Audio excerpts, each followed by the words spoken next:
falar para vocês é que assim, a gente introduziu até para a Rose saber, né? A gente só deu uma introdução no tema preconceito, falamos bem superficialmente, porque é o início mesmo da matéria, né?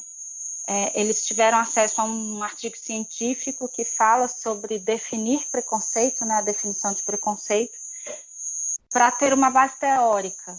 Até falei com eles, eu falei assim, vocês não se prendam ao texto para fazer perguntas, porque o texto é só para dar a base teórica do que é o preconceito na parte científica, né? Nas pesquisas. E aí, então, a gente deu uma iniciada nas aulas, até mesmo de exemplos pessoais, né? Do que cada um vivenciou, mas ainda estamos no início. Então, hoje, gente, a Rosimar, além de colega, né, de trabalho, é minha professora também na psicologia, tá, gente? Ela é assistente social, né? Ela é especialista em, vamos pegar, políticas públicas de gênero e raça, e é mestre em ensino na educação básica, que fez na UFES, né, Rose? Sim.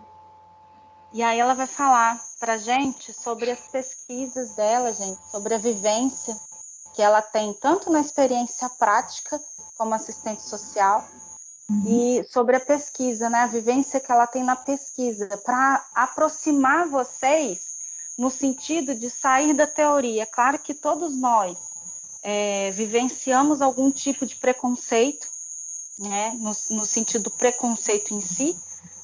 Então, pode ser preconceito social, homofóbico, preconceito no sentido de gordo, magro, né? Então, assim, quem é magro demais sofre preconceito, quem é gordinho sofre preconceito.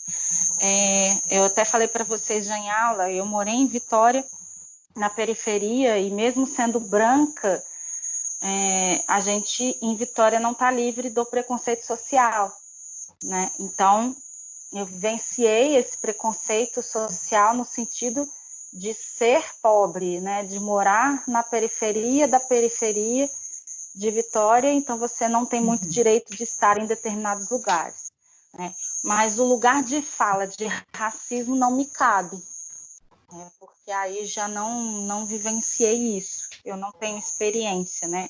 Preconceito, claro, todos nós, de alguma maneira, ou já fizemos, ou já vivenciamos, né? Então, que hoje a Rosimar seja bem-vinda. Obrigada. Né? E vocês possam ter essa aproximação no sentido de não só ter as suas próprias experiências, mas saber como é essa pesquisa, né? Fora desse campo teórico que a gente tem na sala, de analisar texto, mas como foi para ela analisar as pessoas que viveram isso, né? E aí, então, gente, ela vai ficar à vontade com o tempo, a gente tem até 8h20, e aí depois a gente vai poder ir fazendo as perguntas, tá? Então, vão anotando o que vocês querem falar com ela, o que vocês acham importante, mas, Rose, fica à vontade, se no meio da sua fala você quiser perguntar se alguém já passou por alguma experiência assim, e eles puderem falar, vai ser ótimo. Tá. Não esqueça, pessoal, de todo mundo mutar o microfone, tá? Para a gente tentar o máximo possível escutar a Rose, e aí depois cada um vai falando e vai ligando o seu microfone, tá? Então vamos aproveitar e sugar bastante dela, tá, gente? Oh, meu Deus. Fica à vontade. Obrigada. Bom, pessoal, obrigada, boa noite. Elane, obrigada pelo convite, né? E falar um pouquinho sobre o que é o preconceito, né? Sobre a minha pesquisa, né? Que tem mais ou menos, acho que agora vai fazer 2 anos que eu terminei o meu mestrado. E para a gente poder entender que o universo é esse, né? Como a Elane já disse, todo mundo já passou por algum processo de preconceito em algum momento da vida, por alguma característica, né? Que possua ou por algo que não possua, né? Então, assim, essa é o ponto-chave do preconceito, né? Ele parte de uma ideia de um determinado grupo que mantém o poder de uma determinada sociedade, que mantém aquele status quo, né? E é esse grupo que dita quais são as regras, né? Então ele constrói a partir da diferença o que vai ser colocado enquanto uma regra social, seja ela implícita ou não. Então o preconceito ele parte disso. Então a partir do momento em que eu crio uma regra que ela não é visível, mas que parte de quem é um grupo que detém o poder para dizer qual é a diferença, o que diferencia quem manda na sociedade, quem está ali na sociedade num posicionamento mais, numa posição um pouco mais confortável, de quem provavelmente não esteja. Então, o preconceito ele vem disso. Então, eu parto do princípio de uma preconcepção de que aquele que é diferente de mim possui características inferiores a mim.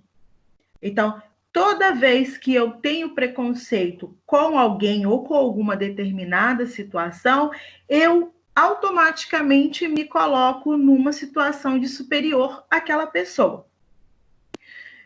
Mesmo que isso não seja de uma maneira... às vezes isso vai acontecer, e acontece muito, de uma maneira que a gente não percebe que a gente está sendo preconceituoso. Né? Então, às vezes é num comentário, às vezes é numa palavra, às vezes é num olhar, mas o preconceito ele vem cotidianamente, se naturalizando nas nossas vidas, e aí a gente vai moldando a nossa sociedade de acordo com as ditas regras de quem está no poder. Então, para a gente fica mais fácil perceber. Quem é que vai perceber normalmente o preconceito? Quem não está no lugar de privilégio, ou seja, quem sofre o preconceito é que normalmente vai sentir se ele está sendo, se está acontecendo. Pode acontecer de que pessoas que estejam sofrendo determinado preconceito, elas não consigam se perceber ou entender que aquele processo que está acontecendo com elas ali é um preconceito. Mas, né, de acordo com que a gente vai evoluindo, de acordo com que os diálogos vão acontecendo, de acordo com que a gente vai problematizando essas questões, e hoje a gente está no momento em que se problematiza muita coisa, é que a gente vai percebendo o quanto a gente é preconceituoso e que às vezes a gente não percebe que a gente faz isso no nosso dia a dia, com as pessoas, nas pequenas palavras, nos pequenos olhares, nas nossas pequenas atitudes, né? E aí está o perigo do preconceito, né? Porque ele está dentro da gente, perpassa por nós, está conosco o tempo todo, e a gente não consegue se perceber fazendo. É um processo maravilhoso quando a gente consegue parar e pensar, opa, isso não é legal, e aí eu preciso de uma mudança. Mas nem sempre isso acontece. E aí vem a questão do meu trabalho em si, né? Então, quando eu resolvi fazer o mestrado, eu fui incentivada primeiro pela minha pós-graduação, que eu tinha feito, né, um ano anterior, né, de políticas públicas de gênero e raça, e aí eu queria estudar um pouquinho mais sobre a questão, né, da construção do ser negro, né, da pessoa ser negra dentro de um ambiente escolar. O que é ser negro num ambiente escolar? Por que da escolha desse tema? Primeiro, por uma vivência pessoal, né? Então, assim, para uma criança e uma menina negra dentro de uma escola, isso não foi uma experiência boa para mim em alguns momentos. Então, né, como tinha acontecido comigo há algum tempo atrás, me veio essa curiosidade. E aí, passaram-se alguns anos, e como é que está isso hoje? Como é que está sendo essa discussão? A escola mudou, né? A gente tem uma lei que diz que a gente tem que, né, estudar a questão das relações étnico-raciais dentro do ambiente escolar, né, que agregar esse conhecimento para dirimir o preconceito, né, na sociedade brasileira, e esse viés talvez seria a educação. Então, beleza, então vamos ver o que está acontecendo. E aí a gente começa. Qual é o processo primeiro dessa pesquisa? Leitura, né? Tentar entender todos os conceitos e os principais conceitos que estão em volta de se discutir a questão racial, o racismo, o preconceito, né? E discutir a educação e o papel da educação dentro disso tudo. Então, primeiro eu tive que fazer 2 processos distintos. Primeiro, estudar a educação desde o seu iniciozinho, a história da educação no Brasil, até o meu ponto-chave, que era a Lei 10.639, de 2003, que era a lei que falava, né, sobre a obrigatoriedade da inserção das relações étnico-raciais dentro do ambiente escolar, e também estudar a questão do que é preconceito e, principalmente, o que é identidade. Por que eu falei de identidade?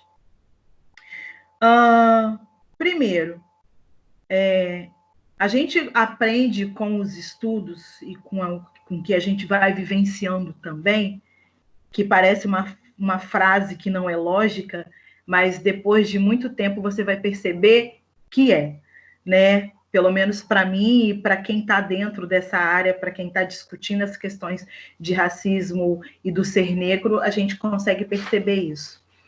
A gente não nasce negro, a gente torna-se negro. E aí, o que isso significa? Não é só uma questão de cor da pele. Ok, se fosse isso, estaria ok, mas não é apenas isso, né? O tornar-se negro é tomar ciência do seu lugar numa sociedade racializada, de predominância branca, de poderes brancos, de hierarquias brancas. Então, é tomar ciência do lugar que se ocupa e saber que esse lugar, estar nesse lugar, ele tem consequências e tem respostas que devem ser dadas e que podem ser dadas. Então, é a tomada de consciência desse lugar que se ocupa. Então, por isso que a gente fala que a gente não nasce negro, a gente torna-se negro. Para poder perceber que as pequenas coisas que acontecem no nosso dia a dia nos traz algumas consequências. Então, esse foi o primeiro passo. Então, o meu primeiro estudo foi estudar o que era a identidade, para poder entender como é que estava sendo construído esse processo de identidade negra dos alunos de uma determinada escola. A escola que eu escolhi foi o Pio XII, né, aqui no nosso município, para eu poder entender como é que estava esse processo de construção de identidade desses alunos aqui dentro da escola, né? Então, se a escola de fato estava cumprindo a legislação, como é que era essa relação dos professores, como é que era o ensino da história, né, para os alunos, porque a gente também vivencia dentro da escola a construção de um ser negro totalmente estereotipado ou coligado à questão apenas do processo de escravidão. Então, assim, a gente vai falar de negro dentro da história, ou a gente vai falar de África, principalmente na história, a gente vai falar de escravidão. Então, é assim, o negro é retratado dentro do ambiente escolar, e aí a gente fala desse ser apenas nesse momento. E aí a gente tem que fazer a seguinte reflexão. Eu, enquanto criança, ou eu, enquanto adolescente, não quero ser lembrado ou não quero ser notado apenas por isso dentro do meu ambiente escolar. Isso é fato. Ninguém quer ser linkado, ninguém quer ser ligado ou lembrado àquilo que denota algo negativo. Então, por isso que a gente consegue perceber esse distanciamento da escola. Beleza. A gente tem que explicar a história? Sim, temos que explicar e ensinar a história. Mas temos que ensinar a história da maneira correta. Lembrar para a escola e para o ambiente escolar de que a história desse sujeito negro, dos negros de uma maneira em geral, do povo negro de uma maneira em geral, ele não começa a partir da escravidão. Existe toda uma história, ao contrário, a história do negro, principalmente os que foram trazidos, o que eu digo, né, eu sempre faço esse tipo de correção, né? Muita gente fala, quando os negros vieram para cá. Não, vieram quando a gente vem para algum lugar, a gente coloca as roupas numa mala, né? Pega a nossa condução ou transporte que foi e vai para um lugar. Negro nenhum veio para cá, né? Todos foram trazidos por um processo criminoso de sequestro, né? Que a gente sabe muito bem como ele se deu. Então, a gente tem que começar, e aí a gente não ensina isso da maneira correta ou como se deveria ensinar dentro do ambiente escolar. E aí a criança, o que ela percebe? Bom, peraí que está passando uma coisa barulhenta aqui, gente.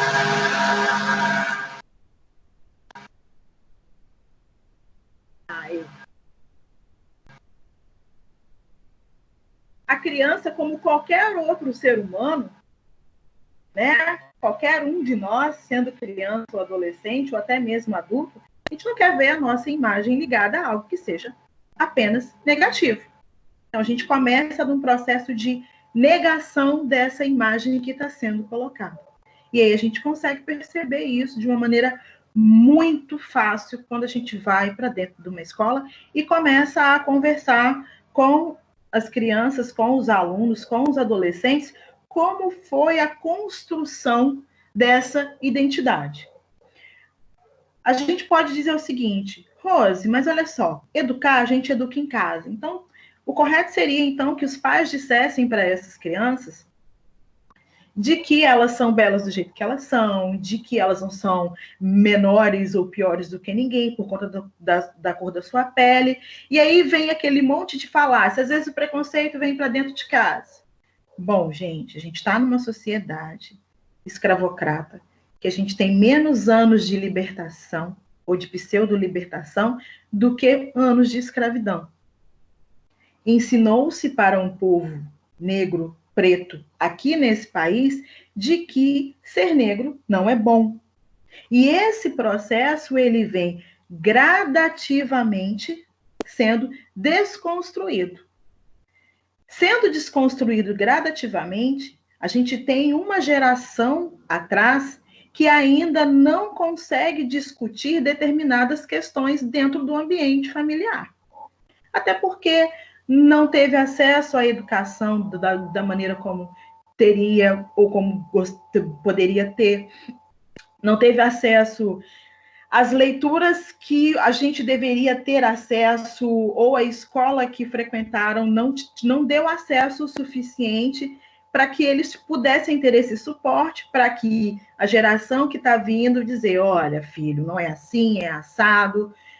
Acontece muito em alguns grupos, em pequenos grupos, mas ainda é bem ínfimo. Então, se a gente for fazer uma comparação, por exemplo, de Estados Unidos com Brasil e pegar o negro americano e o seu processo educacional, a gente vai perceber que eles estão há 20 anos, no mínimo, à nossa frente nessa questão. Isso é fato, né? Então, por conta desse nosso atraso em se perceber, em dialogar, em problematizar, em ter ciência do nosso local de fala, e de ter brigado por isso, porque esse local de fala hoje ele só existe porque tiveram pessoas lá atrás que brigaram, que morreram, né, que sofreram pra caramba, para que minimamente a gente pudesse, para que vocês pudessem estar aqui conversando com uma mulher preta, mestre, que pode estar falando sobre a vivência dela e a pesquisa dela, porque senão a gente poderia estar lá atrás ainda no mesmo local. Então, as coisas estão mudando? Sim, estão mudando de uma maneira muito gradativa, e a gente ainda tem muito o que caminhar, muito. Penso que, assim, as mudanças, elas podem vir, elas estão vindo, mas penso que a gente ainda tem muito chão para andar. E principalmente numa época que a gente está tão polarizado e que os preconceitos estão muito à flor da pele, que a gente tem colocado alguns monstros para fora, principalmente quando a gente está no anonimato da tela do computador, da rede social, isso fica muito claro quanto a gente ainda tem que caminhar. Mas, enfim, voltando para a minha pesquisa, então esse foi o primeiro processo. Que lugar era esse que eu estava pisando, então, né? Falar sobre identidade, falar sobre preconceito, falar sobre a questão do negro, da história do negro, como isso se construiu, e falar da história da educação, sobre esse processo. Depois de estudar muito, ler bastante, eu fui para dentro da escola, ou como a gente chama, fui para dentro do chão da escola, para poder perceber dentro da escola como é que isso estava né, ali acontecendo. Quem eu escolhi e o porquê que eu escolhi? Eu escolhi alunos do 9º ano do ensino fundamental. Então, eles passaram por todo o ensino fundamental, educação infantil, Fundamental 1 e Fundamental 2, e estavam saindo do ensino fundamental. E aí eu queria esses alunos. Como foi esse processo para eles até ali no 9º ano, que eles estavam saindo ali daquela escola, porque o Pio 12 ele funciona até o 9º ano. E eu queria entender desses alunos como é que foi esse processo para eles. Então, eu tive 2 diálogos diferentes. Um diálogo foi com a professora, né, para poder entender qual era a visão dela em relação à questão do preconceito, do racismo, e de como é que isso estava sendo construído e trabalhado por ela dentro do ambiente escolar. E o segundo momento foram com os alunos numa roda de conversa, né, bem bate-papo, nada de perguntas e respostas, assim, mas para que eles pudessem ficarem à vontade no que fossem me falar, para que a coisa saísse o mais natural possível. Então, aí, o primeiro momento, e uma das metodologias que eu fui utilizando, foi primeiro a leitura do material da escola. Então, eu li, pesquisei todas as fichas dos alunos das escolas, que tem a foto deles dizendo lá quem é o aluno, a idade dele, para eu poder caracterizar quem era aquele público do 9º ano.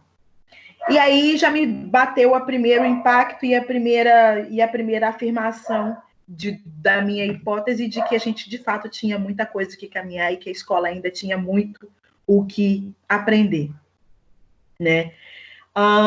Nas fichas, né? Não só, e aí, por que eu falo só a escola? Não é culpabilizando a escola, mas aí eu vou explicando de acordo com o que eu vou falando. Nas fichas das escolas, normalmente tem um retrato dos alunos. E aí, essa escola, maciçamente, a maioria dos alunos, eles são pretos e pardos. Maciçamente.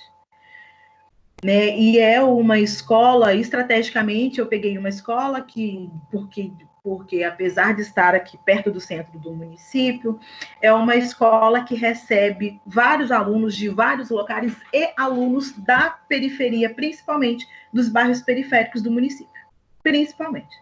Então, eu fui muito acertada na escola que eu queria. E depois disso, analisando as fichas, a maioria dos alunos, pretos e pardos, né, visivelmente. Só que ficha de escola é autodeclaração. Então, assim, qual é a cor? E você vai lá assinalar cor, né? Preta, né, que ainda a gente usa a terminologia negra, então é negro, pardo, branco, índio ou amarelo, né, que são lá de acordo com o IBGE. E aí, o que me vem a surpresa? Muitos alunos. Então, a gente tinha, assim, 90 alunos que estavam em todos os 9º anos da escola.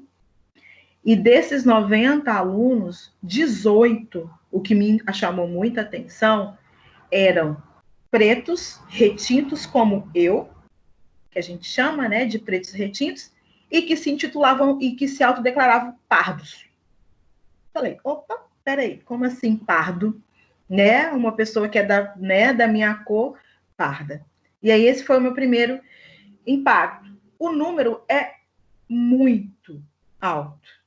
É muito alto, se a gente for pensar. Não, mas 18 de 90 é pouquinho. Não, não é.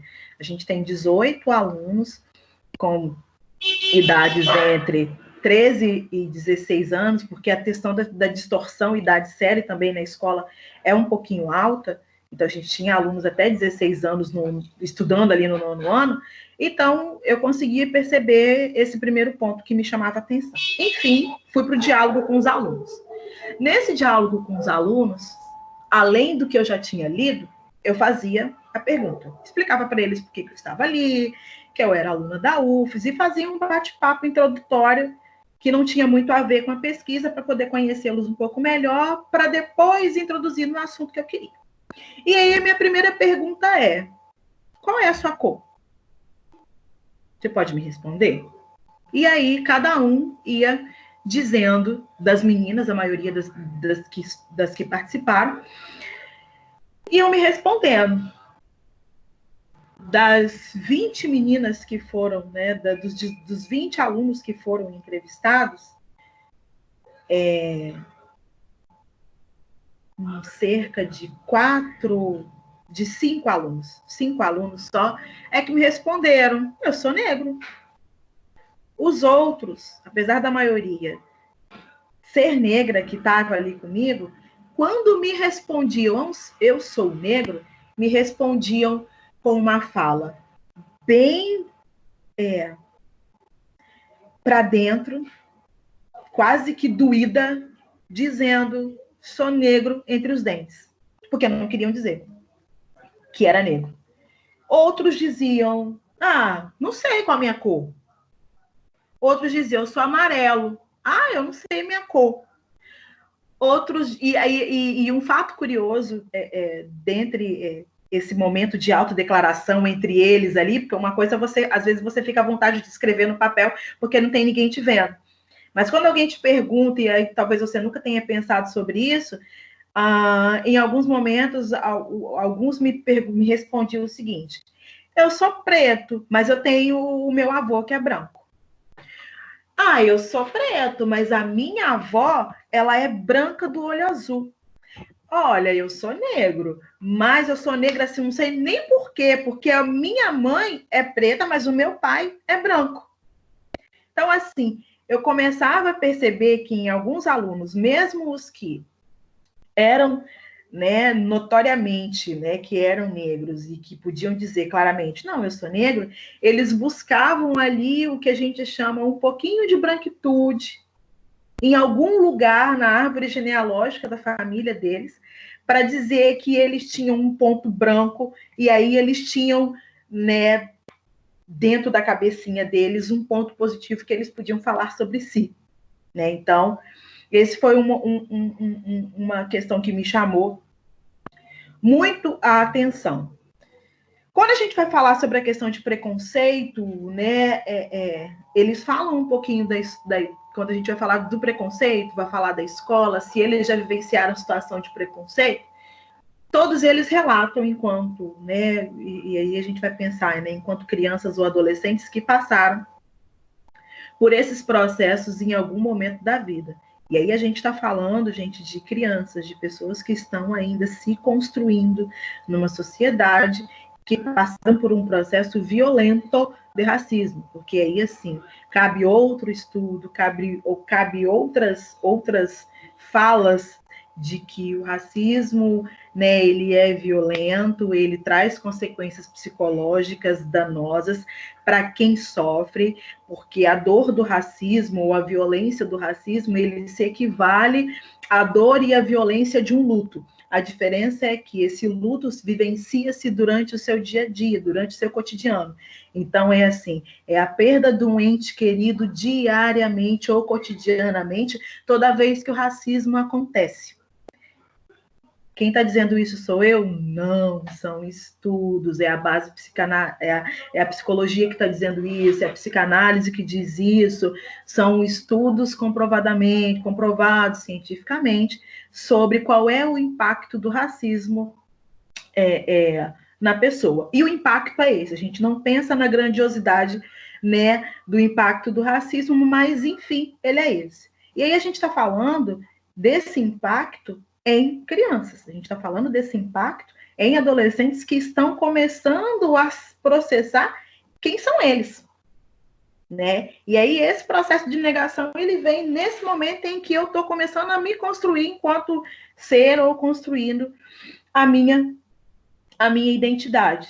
E aí a pergunta que cabe, né? O que eu, enquanto escola, posso fazer em relação a isso? Qual é o meu papel enquanto professor? Qual é o meu papel enquanto coordenação pedagógica? Qual é o meu papel enquanto pessoa? Né? Porque o que a gente tem muito dito hoje, principalmente, né, quem se discute muito a questão das relações étnico-raciais e do racismo, é que não basta você não ser racista. Hoje você tem que ser antirracista, né? Porque só não ser racista não adianta, né? Porque o meu silenciamento, ele também auxilia na propagação do racismo. E aí a gente tem um racismo muito característico daqui do Brasil, que é esse racismo silencioso, é esse racismo velado, que é esse racismo que se fortalece cada vez mais, por isso que ele está aí, né? Contraditoriamente, todo mundo, ninguém é racista, porque se eu perguntar para todo mundo que está aqui me ouvindo, e se eu perguntar, alguém aqui é racista, eu tenho certeza que todo mundo vai dizer, não, eu não sou racista. Mas se eu perguntar para alguém aqui nesse mesmo grupo, se alguém conhece alguém racista, todo mundo vai me dizer, sim, eu conheço alguém racista. Então, a conta não bate. Então, esse é um dos nossos maiores problemas na sociedade brasileira. A gente não admite que nós somos racistas. A partir do momento que a gente admitir que a gente tem essa história feia, sangrenta, danosa, que traz consequências até os dias atuais, de uma maneira em geral, eu acho que a gente vai começar a pensar em ser uma sociedade melhor. E aí eu vou fazer uma comparação com a Alemanha. Lá na Alemanha tem um memorial, né, do que aconteceu, da questão do nazismo. Por que eles fizeram esse memorial? Para deixar bem claro para todo mundo que aquele período ele não pode voltar. O que a gente faz com as nossas memórias, principalmente com as nossas memórias escusas? A gente esconde elas para debaixo do tapete e deixa elas ali quietinha e vamos fingir que nada está acontecendo. O que a gente está fazendo com isso? A gente está fazendo com que ela se fortaleça cada vez mais. A gente não está pensando sobre ela, problematizando sobre ela, questionando se aquilo ali não traz consequências até hoje e por que está trazendo consequências até hoje, o que a gente pode fazer. Então, o esconder também nos coloca no lugar de contribuir para que ele permaneça, de contribuir para que ele se faça forte cada vez mais, né? E aí é o pensar dessa escola, pensar nesse ambiente, qual é a responsabilidade da educação nesse sentido, né? Então, no meu diálogo com a professora, né, que era uma professora de história, eu fiz questão também de que fosse uma professora de história, para saber se ela, né, qual era o entendimento dela. Né? E aí ela se colocou de fato, né, que ela tinha o entendimento, ela tinha pós-graduação na área, né, de relação étnico-racial, de estudos afro-brasileiros e tal. Mas ainda existiam questões que ainda estavam ali impregnadas dentro das suas falas que diziam, bom, algumas coisas ainda têm que ser trocadas, algumas coisas ainda têm que ser melhoradas, algumas coisas ainda têm que a gente ainda tem que se discutir ainda mais dentro da escola, né, principalmente na forma de ensinar. Enquanto eu estava com os alunos, uma outra pergunta que eu fiz foi se eles sabiam, se eles conheciam a história do município de São Mateus. E aí, grande parte deles, muito rasamente, diziam que estudavam, mas que não tinham muito conhecimento, né? Então, assim, né, qual foi o ano?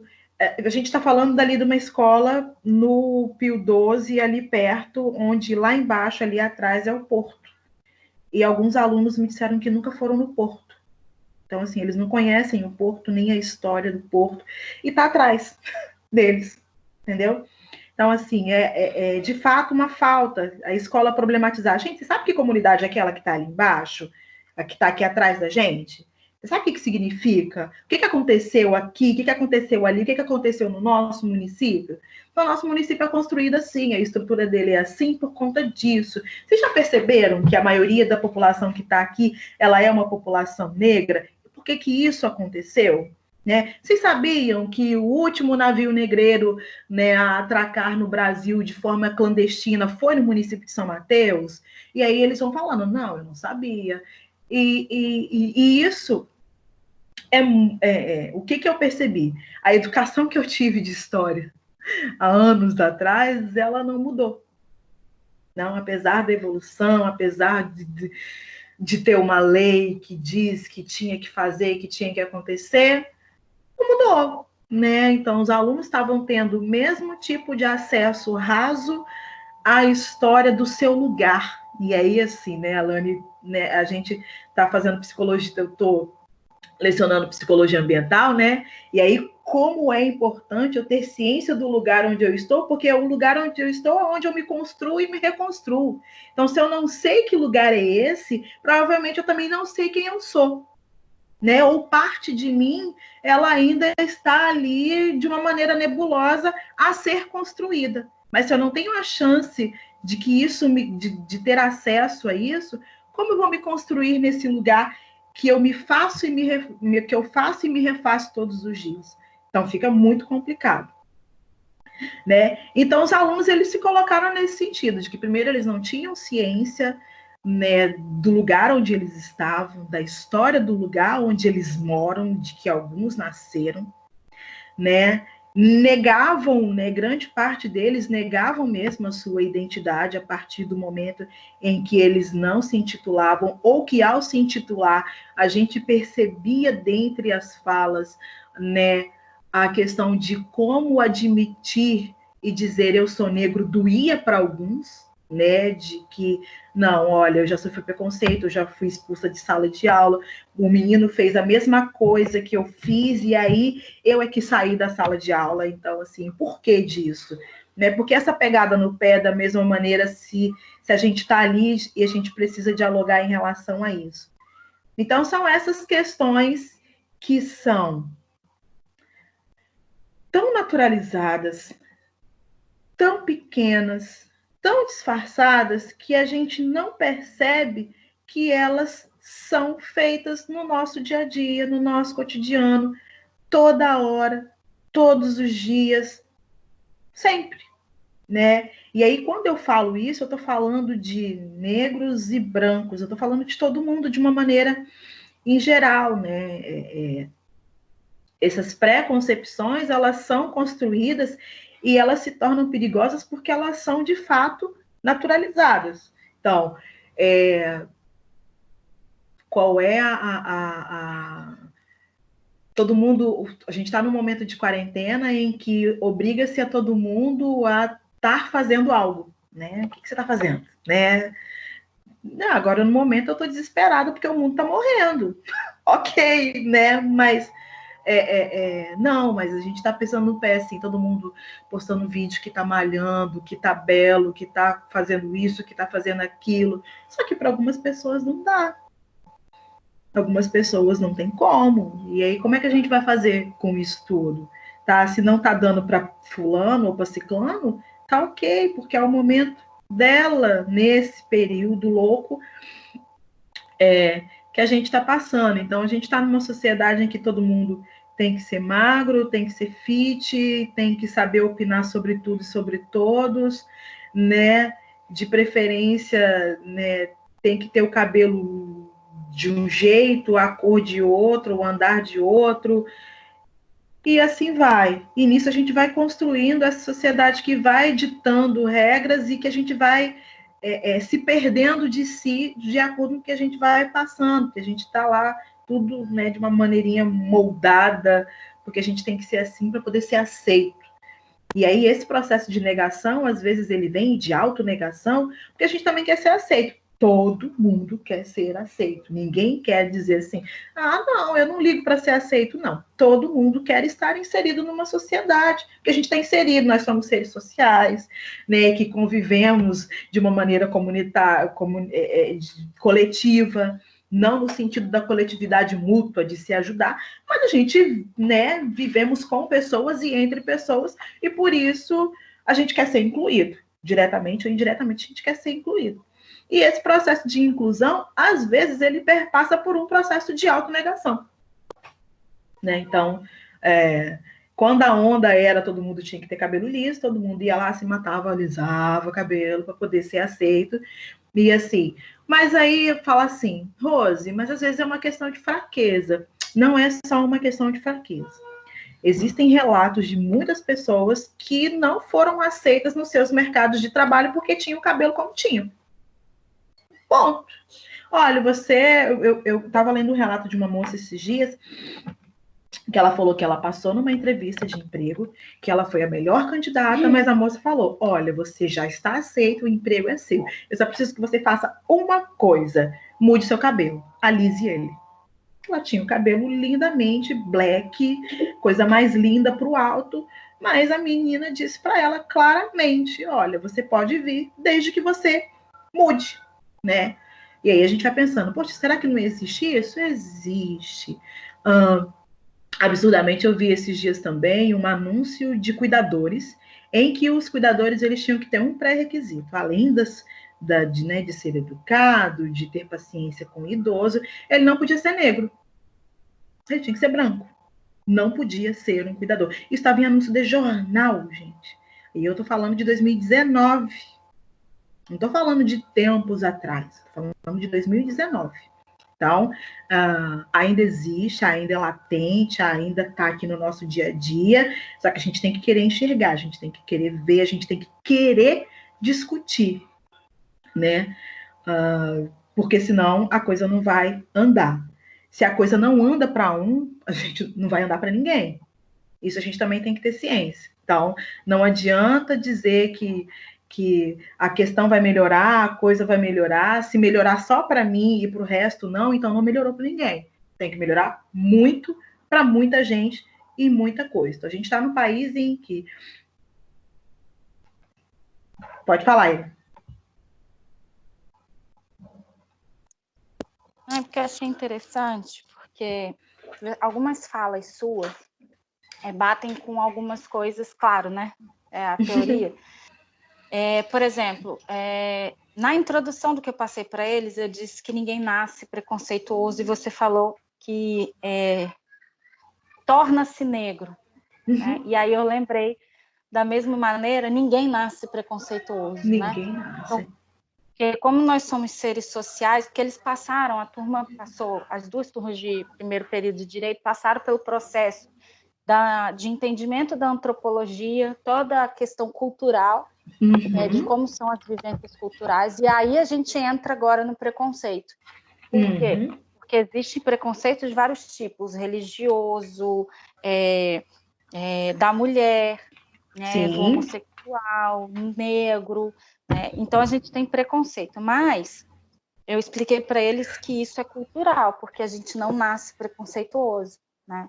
Então, aí eu queria que você falasse um pouquinho sobre essa questão, porque você disse também que há uma questão da criança, que você falou da educação, a criança aprender a gostar de si mesma, né? Você é negra, mas você é linda, independente da sua cor, o seu é maravilhoso, né? E aí vem a questão, né? Como que um pai e uma mãe não vivenciou isso na escola, não aprendeu a se olhar dessa maneira, vai ensinar os filhos, né? E aí eu queria que você falasse sobre isso um pouquinho para a gente, porque aí eu até botei uma pergunta que a mudança vem com conhecimento? Né? Vem. Isso aí, vai lá. A mudança vem com conhecimento. O que o movimento negro fez para a gente poder entender, principalmente, eu sei que o tema é preconceito de uma maneira, mas como eu entrei na minha pesquisa, o que o movimento negro fez? O movimento negro ele passa por algumas fases. né? Primeiro, o movimento negro, ele briga pela inserção do povo negro, do povo preto dentro da sociedade de uma maneira em geral. Depois, num primeiro momento, ele acha que a educação vai ser a salvação. Olha, eu acho que se a gente for pela via da educação, eu acho que a gente consegue minimizar essa situação que todo preto passa na sociedade brasileira. Então, vamos lá, brigar pela inserção do negro na escola. Por que eu estou dizendo isso? Do negro na escola. Porque até 1865, ou um pouquinho depois eu vou pegar a data aqui certinho e vou passar para vocês. Existem registros de legislações em alguns estados brasileiros, Rio de Janeiro, Rio Grande do Sul, São Paulo, de que pessoas negras não podiam frequentar as salas de aula, né? Então, isso já gera uma outra discussão, porque a gente tem que falar sobre cota, né? Quem teve acesso primeiro à educação, quem é que não está tendo, quem é que não tem acesso à educação e que tipo de educação se tem acesso, né? Então, quando o movimento negro ele começa a fazer esse tipo de reivindicação, de inserir o povo preto dentro da escola, ele começa a perceber, olha, ok, a gente inseriu na escola, mas ainda não é o suficiente. Porque a gente passa por um processo de eugenia, né, de embranquecimento da sociedade, em que ser aluno preto era ser massacrado dentro de uma escola. Então, não é o suficiente estar dentro da escola. E aí vem o terceiro momento do movimento negro. Bom, já que estar dentro da escola não é o suficiente, a gente agora tem que lutar para que seja inserido dentro da escola o ensino da história afro-brasileira. Ensinar dentro da educação, colocar dentro da educação o que é a África, quem é o continente africano, quais foram as contribuições da África para a matemática, para a ciência, para a educação física, para todas, né, as disciplinas que a gente não fala na escola, né, e no português a gente só fala do preto relacionado à África, relacionado à escravidão, e aí a gente esquece de todo o resto, né, e inserir isso dentro da escola. Então, não é só discutir isso, mas é inserir essa temática da sua forma mais completa dentro do sistema escolar. Então, vem a partir desse momento, da percepção de que a educação é o momento, é o meio, é o caminho, o meio e talvez o fim de se poder dizer que a gente tem condição de minimizar o racismo dentro da sociedade brasileira. Então, esse tenha sido o primeiro ponto. Como fazer isso com uma criança que não tiveram pais que passaram por esse processo? E aí a gente vai falar dessa educação dentro da escola. Quando o nosso filho está dentro da escola, o filho da gente educa e nos educa também. Porque a gente passa dentro da escola, quando o menino aprende, por exemplo, de educação ambiental, ele está lá dizendo, olha, você não pode fazer isso, para gozar o mosquitinho da dengue, você não pode fazer assim. E aí as crianças vão nos ensinando. O processo é o mesmo. A gente vai ensinando crianças dentro da escola e trazendo esses pais para dentro da escola, relação escola-comunidade, para que eles também possam perceber e passar por esse processo de enegrecer junto com os seus filhos. Olha, filho, tá? Olha, pai, mãe, a gente está trabalhando isso. É importante que vocês estejam junto com a gente. E que passe a história da maneira que tem que ser passada.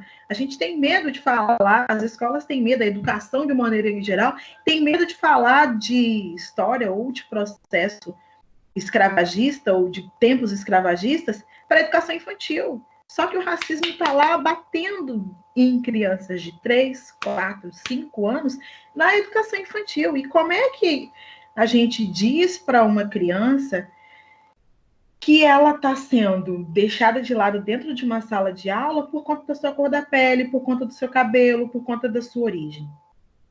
Então, a escola ela tem que começar a perceber que não tem que deixar passar a educação infantil para quando a criança entender um pouquinho melhor. Não, gente, ela está entendendo na pele a violência. E aí a gente tem que começar a trabalhar isso desde então, para que esses processos comecem a ser decodificados dentro da cabecinha dela. E aí, um outro grande erro que a gente comete é dizer que aquilo ali é bullying. Racismo é racismo, bullying é bullying. Porque o racismo, ele advém de um resultante de um processo histórico colonialista que passou à sociedade brasileira. O bullying a gente vai trabalhar o bullying, que aí a gente entra na via do preconceito, né, da pessoa gorda, da pessoa magra demais, da pessoa que usa óculos, que não usa óculos, que tem algum tipo de deficiência, principalmente agora com a inserção de pessoas com deficiência dentro do ambiente escolar, para que todo mundo possa, dentro das escolas regulares, para que todo mundo possa conviver e saber conviver com as diferenças, né? Que é de fato muito importante, mas se a gente não souber fazer isso da maneira correta, a gente acaba prejudicando crianças cada vez mais e formando, né, pequenos locais, pequenos apartheids, né, daquilo que é considerado diferente. Então, a gente também tem que ter esse cuidado na forma como a gente vai materializar essas políticas educacionais que têm, às vezes, ideias boas, mas, às vezes, no seu fazer ali no chão da escola, o resultado não sai como se espera. Então, por isso a importância de se discutir, por isso a importância de se escrever sobre, né? E aí eu volto de novo para a questão da pesquisa. O quanto é importante a gente escrever, o quanto é importante o professor escrever, não só professor que está em sala de aula dentro de uma universidade, mas professor de uma educação infantil. Porque quem sabe o que acontece dentro de uma aula de educação infantil é só quem está numa sala de educação infantil. Não é um pesquisador que vai lá dentro discutir aquilo. Então, a pesquisa é um fato muito importante nesse sentido, né? Dizer para que a gente possa dialogar, olha, vivenciei isso, na minha turma tá assim, são X alunos, está acontecendo dessa maneira, e aí a gente encontrou a solução dentro da nossa escola, a partir da nossa vivência. Isso faz muita diferença, porque ela vem de uma forma horizontalizada, ela não vem verticalizada de alguém que nunca teve contato com aquela escola para poder se discutir. Então, a gente pode fazer manuais, os melhores manuais do mundo, mas é o dia a dia, é o cotidiano que vai me dar soluções para os problemas que eu vivencio. Então, talvez não é uma solução, mas talvez uma questão a ser discutida dentro da escola, em como fazer isso com crianças, é problematizar e fazer reflexões de fato. Olha, se aconteceu algum evento de racismo, ou algum evento de preconceito, de bullying, seja com quem for, pessoa com deficiência, pessoa, né, ou gorda, magra, óculos, parar e pensar, turminha, opa, vamos lá, vamos sentar aqui. Né? O que é isso que está acontecendo? Por que isso está acontecendo? Né? A gente não pode passar a mão ou dizer que é coisa de criança, porque não é coisa de criança, porque, né, a criança sofre bullying ou a criança que comete bullying, a gente tem que dar atenção porque está acontecendo alguma coisa de errado ali, porque muitas vezes criança é o espelho de casa, né? Então, assim, está acontecendo alguma coisa em casa e às vezes ele explode na escola, e aí a gente tem que ter atenção por conta disso. Graças a Deus, a gente não tem uma realidade tão dura de resultados de processos de bullying tão fortes como os Estados Unidos têm, mas a gente vivenciou isso umas 2 vezes e para nós eu acho que já foi o suficiente, né? Na cidade de Suzano, né? E lá no Rio de Janeiro, eu me lembro dessas 2. E eu penso que é o suficiente para a gente aprender a lição de que, como a garotada está tendo acesso a muita coisa, a gente pode sofrer consequências de que, se a gente não trabalha isso na cabeça dessas crianças ou desses adolescentes, pode estourar algo que a gente não está preparado para isso. E, assim, e a gente nunca está preparado para esse tipo de tragédia de um menino. E, assim, mesmo que a gente diga, mas é desculpa, né? Todo mundo já sofreu preconceito na vida e nem por isso eu vou sair por aí fazendo isso ou aquilo. Ok, o gatilho é individual, o gatilho é de cada um, né? Somos seres individuais e a nossa subjetividade, né, nos coloca a sentir dores e externalizá-las de maneiras diferentes. Então, assim, mesmo que dentro de uma mesma família alguém tenha perdido o pai e a mãe, cada irmão vai sentir a dor daquela perda de uma forma diferente. Assim vai acontecer com essas outras dores. Mesmo que a dor tenha sido praticada da mesma maneira, da mesma intensidade ou não, pode ter sido da mesma intensidade ou não, mas aquela ferida, ela chegou naquela pessoa de uma forma diferente. E a resposta que ela vai dar para aquilo ali também vai ser de uma maneira diferente. Acho que eu te Rose, respondi. eu queria deixar. Oi. Sim, demais. Eu queria ver com os alunos se eles querem fazer alguma pergunta. Isso, por E aí, favor. gente? Alguém tem alguma coisa para dizer? Se alguém já sofreu algum tipo de preconceito, como é que foi isso? Como é que foi lidar com esse preconceito? E eu estou falando de todos os preconceitos possíveis e impossíveis, tá, gente? Não estou falando só da questão racial, não. Né? E como é que foi vivenciar isso? Queria ouvi-los. Já falei muito.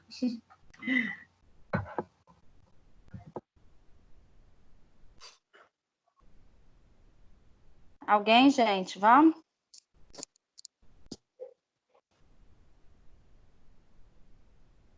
Ninguém? Professora, Pode falar.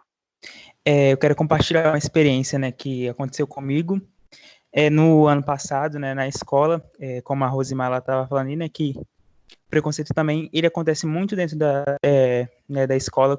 Eu acho que seria um lugar, né, onde não deveria acontecer esse tipo de coisa, porque a gente aprende, tipo, por mais que a gente não aprenda tão aprofundadamente, mas é um lugar onde a gente tem, né, relacionamentos sociais e tal. Então, acho que não deveria ter acontecer. E aconteceu comigo, tinha uma professora minha praticar preconceito comigo. Assim, de momento, eu fiquei chocado, porque eu nem tinha percebido. Depois as pessoas que chegaram para mim vieram falar que aconteceu, que a professora tinha cometido tinha cometido racismo comigo.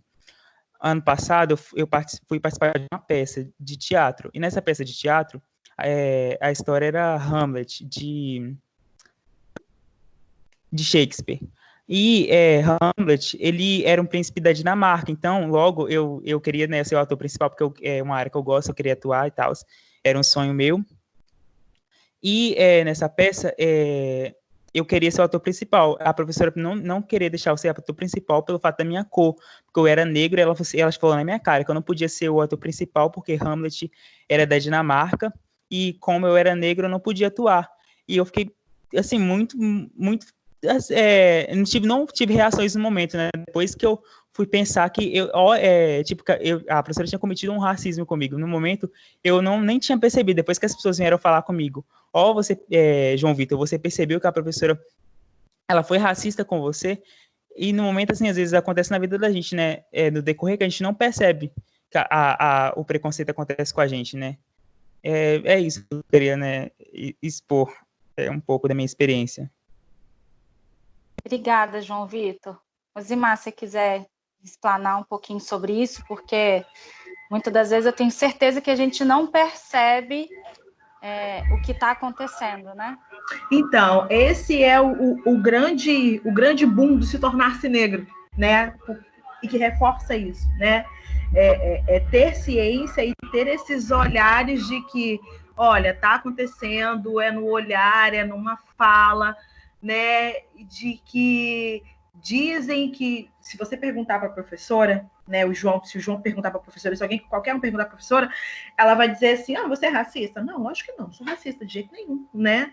Mas o preconceito aconteceu e o racismo aconteceu a partir do momento em que ela afirma dentro da sua fala em que existem lugares para negros e lugares para brancos, e que estar num lugar de alguém da Dinamarca não é um lugar para um negro, né? Porque aquele não é o lugar dele. Será que não nascem negros na Dinamarca? Né? É isso que eu ia falar agora, Rosimar. Eu falei assim, mas na Dinamarca, então não nasce ninguém não nascem negros não nascem negros na Dinamarca, né? Lógico que nasce. Mas o que a gente chama isso muito, eu tenho lido uma autora, a Grada Quilomba, que ela fala sobre Memórias da Plantação. O livro dela é Memórias da Plantação, que são episódios de racismo no cotidiano. E aí ela fala da experiência de duas mulheres afro-alemãs, e aí você imagina, né? Ser, né, negro na Alemanha. E ela fala isso o tempo todo, né? Então, assim, a pergunta que mais é feita para ela é: de onde você é? Aí ela fala: sou daqui, sou da Alemanha. Ela: não, mas você não pode ser da Alemanha. Sim, eu sou nascida na Alemanha, portanto eu sou alemã.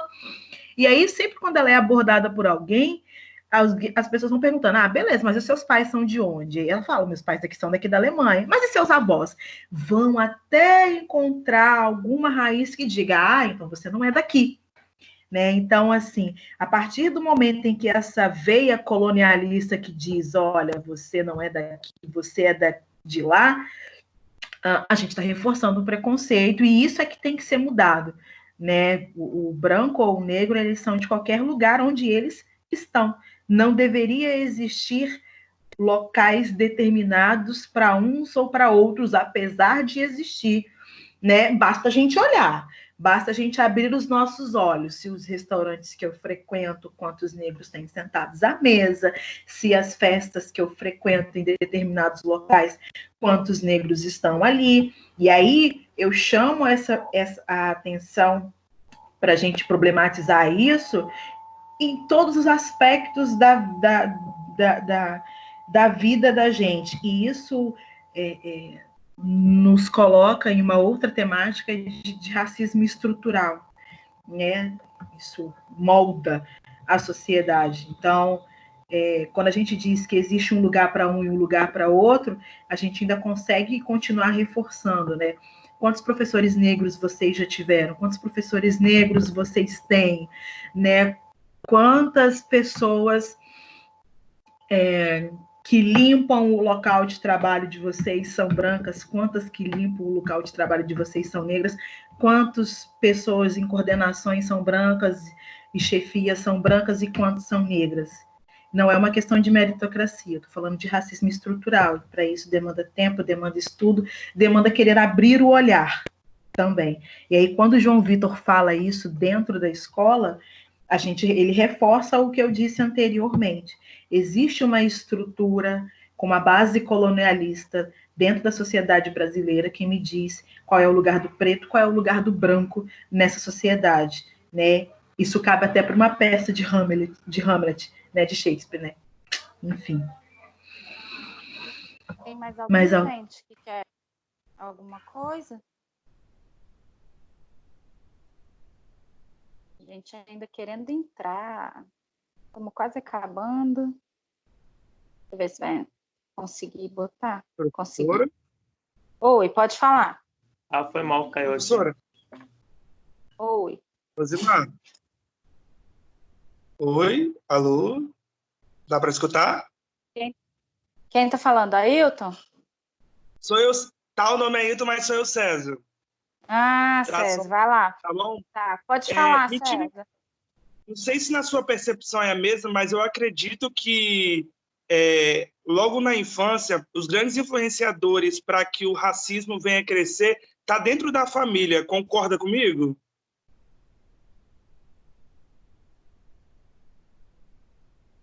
Oi?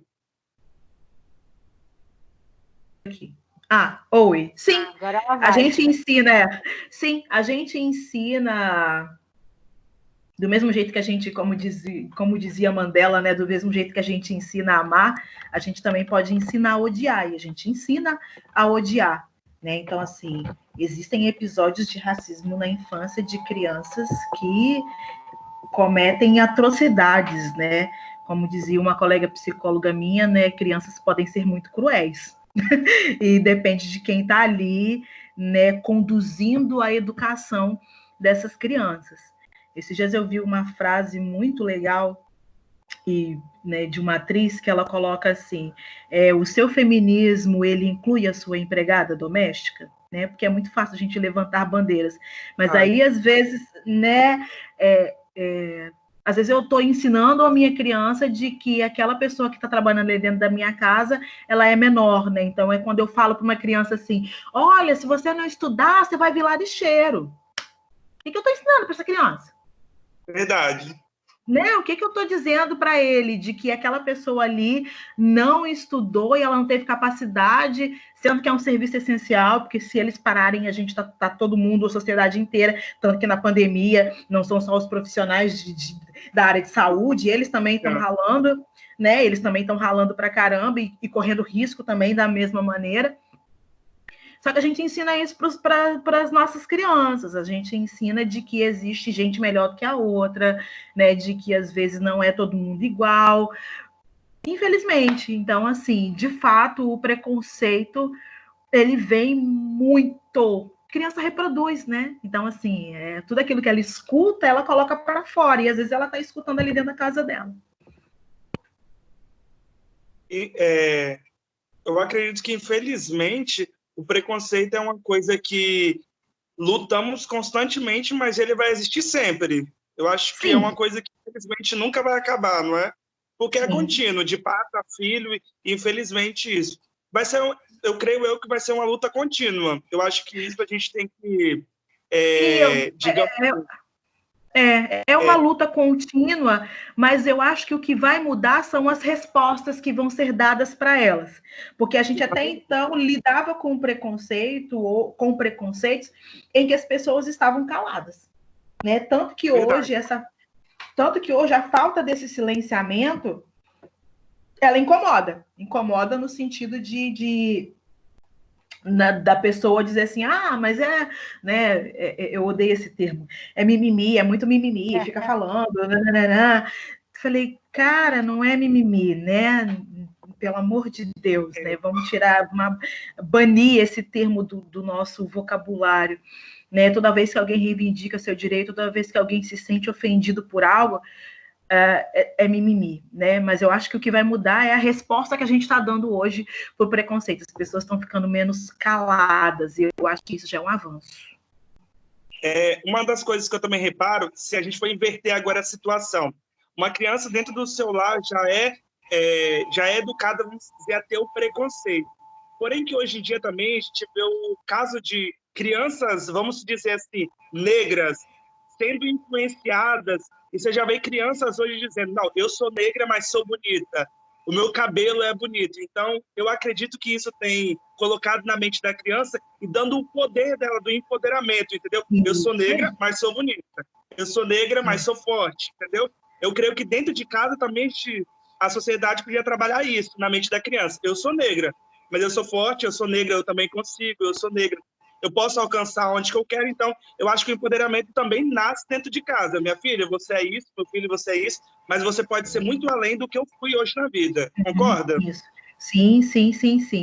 Só queria fazer uma correção da gente não usar o mas, né? Eu sou negra e sou bonita. Porque o mas, porque sempre o mas é dizer assim, é aquele porém. Não, é ensinar para a criança, você é negra e é bonita, você é negra e é capaz, você é negra e pode ir muito além daquilo que você imaginar, daquilo que você quiser. Mas a gente também não pode deixar, ou a gente também não pode romantizar de que existem questões de oportunidades para todo mundo. Isso.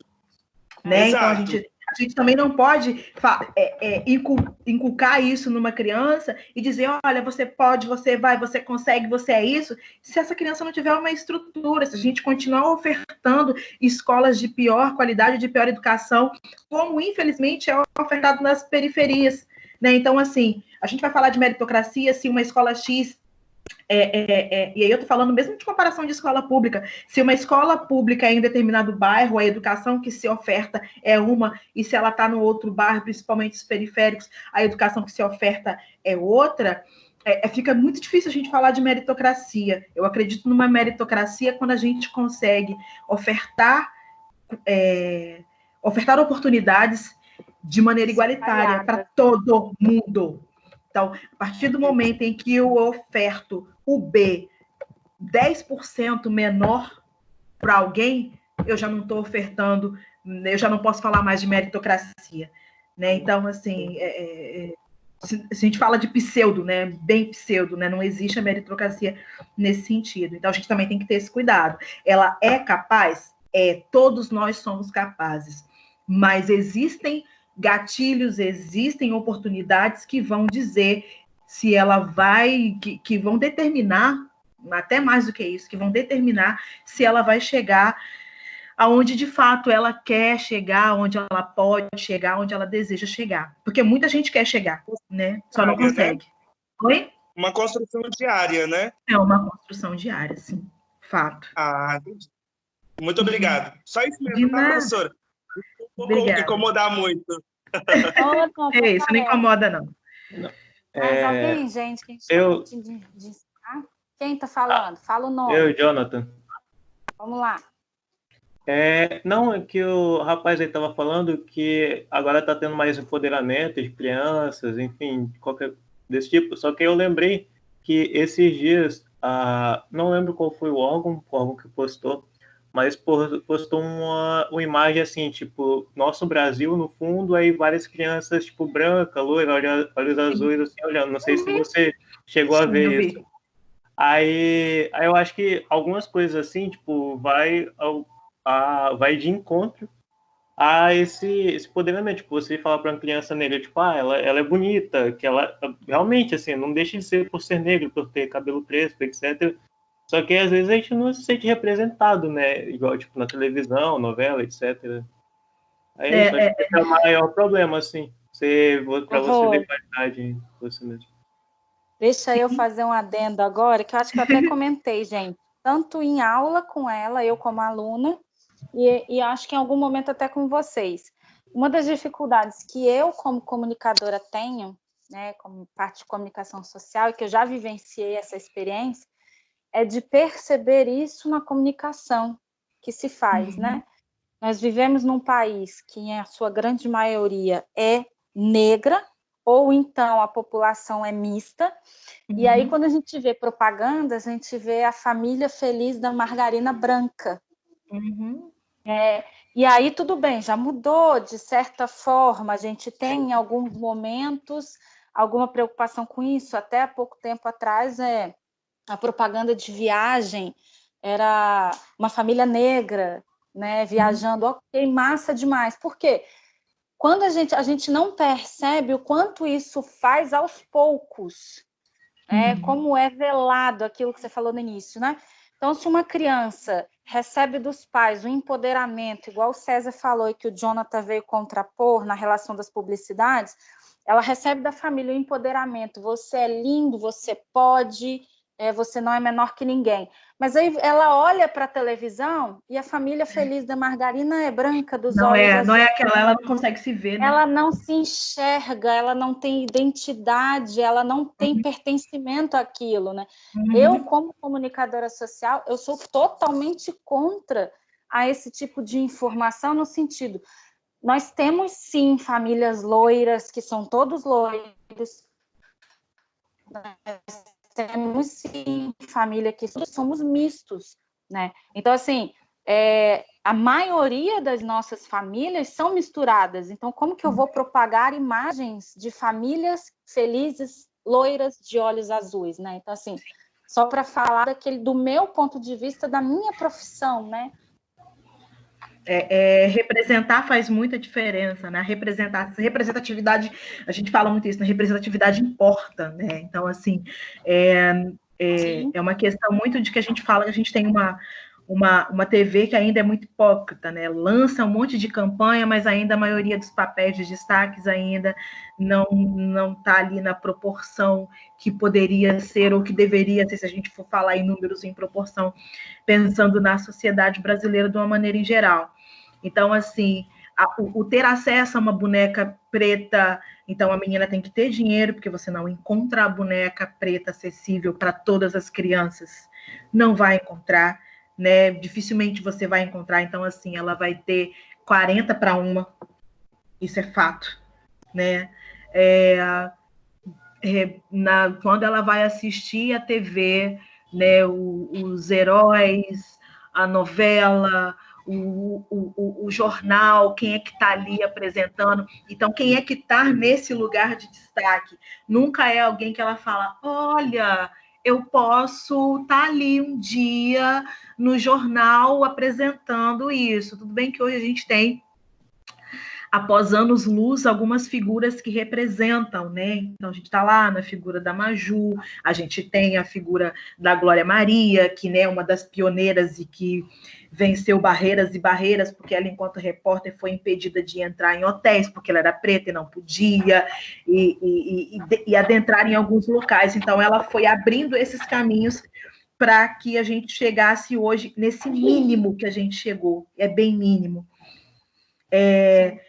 Hoje, em algumas produções americanas, a gente pega diretores, por exemplo, como Spike Lee, eles têm o que a gente chama de cinema preto, né? Que são pessoas pretas que investem em cinema preto e empregam pessoas pretas, né? O que alguns chamam isso de, deixa eu lembrar o nome, deixa eu ver. É o mercado afro, mas ele tem um nome lá no inglesado que americanizado, que a gente tem um termo específico, né? E que o intuito é isso mesmo, né? Que é, né, eu consumo naquilo que eu me vejo. Então, se eu não me vejo, eu não consumo. Então, existe esse movimento. Se eu não me identifico, se eu não me vejo, eu não consumo. Então, existe. Aqui no Brasil tem um movimento chamado Black Money, que é o incentivo de que você vá comprar coisas, então que você compre de pessoas pretas para poder incentivar, e assim vai. Penso que vai se formando esses pequenos grupos nesse sentido. Por que é importante? Mas algumas pessoas podem pensar, mas aí não está racializando de novo? Não está... Seria mundo perfeito se isso não fosse necessário, né? Sim, mas infelizmente é necessário. E aí, um dia desses, eu estava assistindo um documentário na Netflix sobre uma poetisa, atriz, cantora chamada Maya Angelou. Maravilhosa, um documentário de 2 horas, que se durasse 3, 4 horas, eu continuaria assistindo. Então, a Maya Angelou, americana, né, talentosíssima, uma mulher, né, preta de uma garra incrível, assim, e que ela fez parte de uma luta do americano para as conquistas do povo preto, né, nos Estados Unidos. E aí tem algumas fases que se passam na história que vão se contando dela, mas fala também sobre esse processo histórico de evolução, né, do preto dentro dos Estados Unidos, que ele fala, por exemplo, e aí, né, já fala de Martin Luther King, já fala, né, de outros atores, né, que eu falo no sentido de pessoas que agiram, né, que atuaram naquela época. E aí tem uma coisa muito curiosa que eu fiquei assim, caramba, que legal. O Harlem, muita gente conhece, já ouviu falar, que passa em filme, é um bairro, né, preto, bem preto e periférico dentro dos Estados Unidos. E eles têm uma forma, por isso que eu falo que a gente está 20 anos luz mais atrasados, e eles têm uma ideia do seguinte, eles também pensam na educação enquanto um processo de saída e de minimizar o racismo.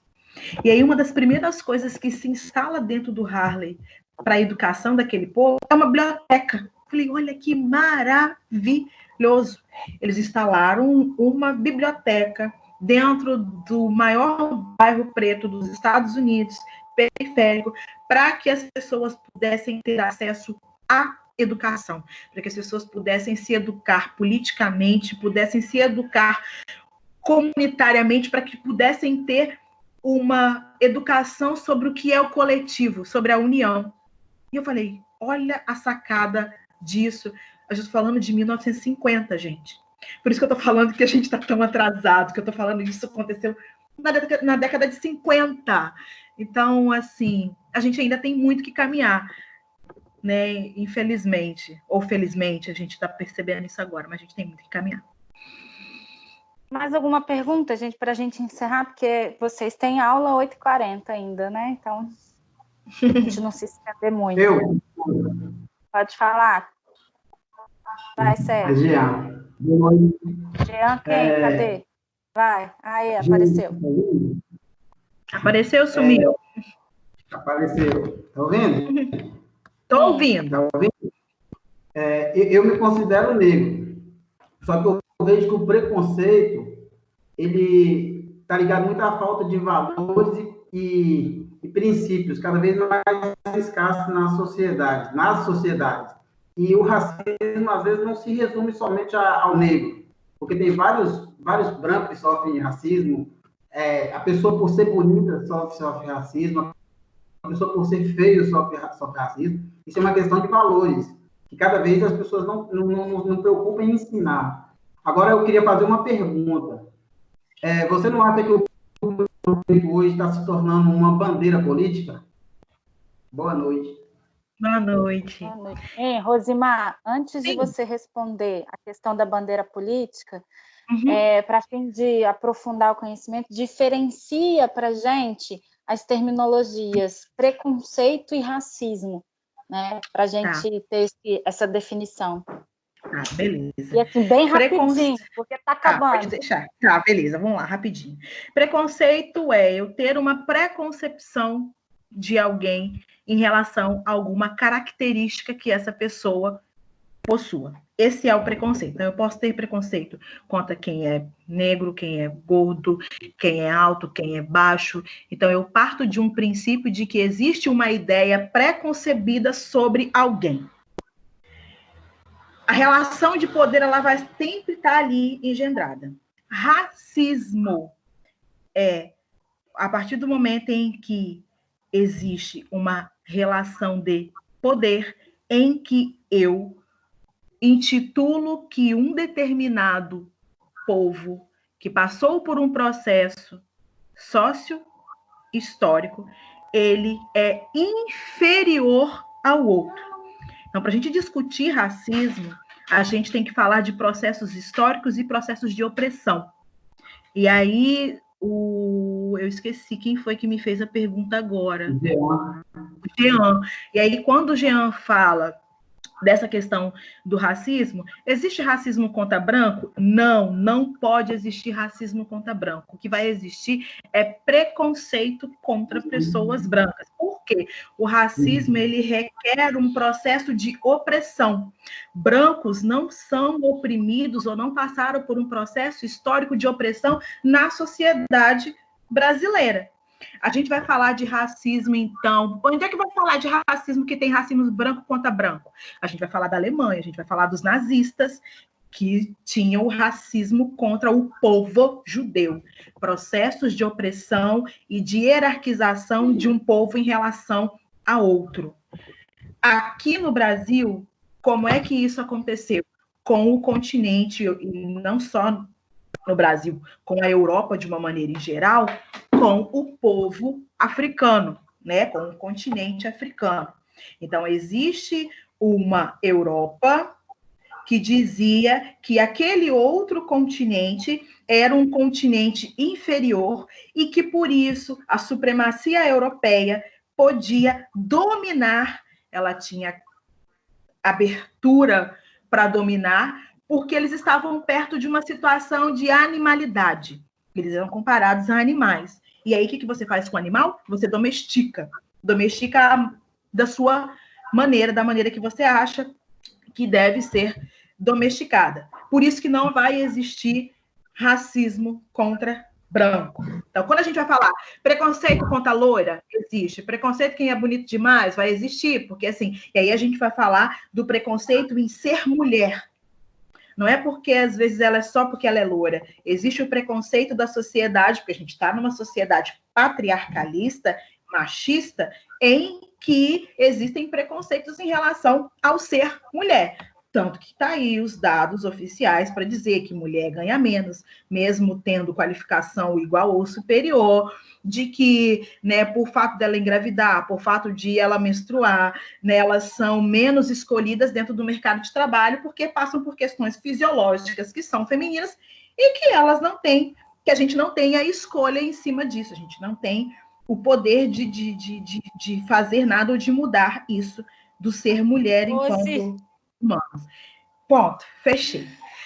Racismo e não preconceito. fechou. Ele perguntou se isso perguntou se isso tem virado uma bandeira. Para encerrar, que já está dando 8h30. Bandeira política. Gente, esse assunto pra gente ficar. Bandeira política, eu discordo que seja bandeira política, né? Eu acho que quando a gente intitula que isso está virando bandeira política, eu vejo isso enquanto uma estratégia de silenciamento. E aí a gente vai falar lá do mimimi, né? De que não, a gente não precisa falar sobre isso. Não, a gente tem que falar sobre isso, sim. A gente tem que falar isso todo dia, porque o racismo mata, né? Porque pessoas ainda são confundidas por serem pretas e são mortas por conta disso. O que aquela pessoa fez? Nada. Grande exemplo disso foram aqueles 5 meninos que foram mortos dentro de um carro no Rio de Janeiro, porque o menino foi comemorar o seu primeiro salário. Então, ele convidou os amigos para poder sair e para poder comemorar o seu salário, e o carro deles foi metralhado. Qual o crime que eles cometeram? Talvez na cabeça de quem atirou, por eles serem pretos. E aí... Talvez, né? Oi? Talvez por eles serem pretos. Sim, ela falou talvez. Talvez. Foi isso que eu disse. Bandeira. Oi? A bandeira política entra muito aí, porque qualquer coisa relacionada ao negro, porque eu sou negro, qualquer coisa relacionada à bandeira política, porque cria várias situações a partir disso, a partir de uma situação que acontece, aí vai sempre usar o lado do preconceito ou do racismo para se criar um movimento de tipo de divisão de Estado, divisão de pessoas. Sim, isso vai acontecer, mas isso não diminui que o racismo exista. Então, assim, se for preciso que ele vire uma bandeira, que ele tenha que sim que virar bandeira e que essa bandeira tem que ser muito levantada, porque se ele virou bandeira política, ela está sendo pouco erguida, porque pessoas ainda continuam morrendo, preconceitos ainda continuam existindo. Então, assim, se virou bandeira política, ela está sendo um pouco balançada, ela está sendo pouco utilizada. Então, a gente precisa balançar mais essa bandeira, se for assim intitulada. Eu não gosto de utilizar o termo bandeira política, porque é uma bandeira de luta de muita gente. Muita gente morreu por conta disso, por conta dessas pequenas conquistas. Eu só posso estar aqui com você e você só pode estar aqui comigo porque muita gente levantou bandeira, muita gente apanhou pra caramba para a gente poder estar aqui dialogando sobre isso abertamente. Então, assim, por mais bandeiras, então, por mais pessoas que tenham a coragem de meter a cara e levantar bandeiras por conta disso, né? Eu acho que a gente tem que torcer por isso. Eu não concordo. Igual quando eu observo muito, às vezes eu vejo como a gente, como sendo negro, a gente se inferioriza nessa discussão, porque a gente se coloca menor do que a gente é. A gente entra em uma discussão porque, a partir do momento que eu quero provar o meu tamanho, eu compro uma briga me colocando em poder de inferioridade. As bandeiras da política, ela cresce nos colocando como pequeno. A gente não é pequeno. O negro não é... Às vezes, mas eu queria... O menino citou a questão da peça do Shakespeare, se eu não me engano. Tem vários artistas negros. Dificilmente as pessoas querem ser negro, porque ele mesmo se sente inferior a uma posição, porque uma pessoa de aparência bonita, como um branco, por exemplo, aí eu quero ser o fulano de tal. Uma menina, eu quero ser a fulano de tal. Quase nunca é uma negra, quase nunca é um negro, partindo dos negros.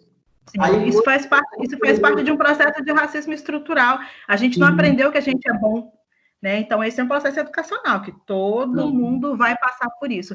Até poder entender que esses processos de racismo, a gente tem que passar por um processo de educação para entender o que é o racismo, como é que o racismo está introjetado nos outros e na gente. Porque o racismo faz isso.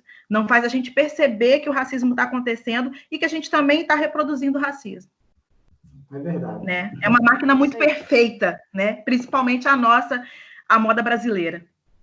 Investir nas famílias, na educação e na família ainda vai ser o ponto-chave de consertar todas essas mazelas que vêm lá de trás para cá.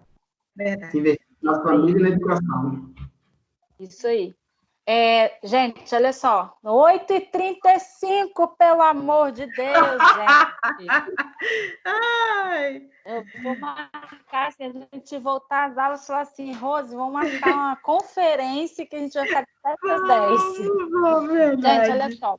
Mas sinal foi bom, né? Muito obrigada por você, não é?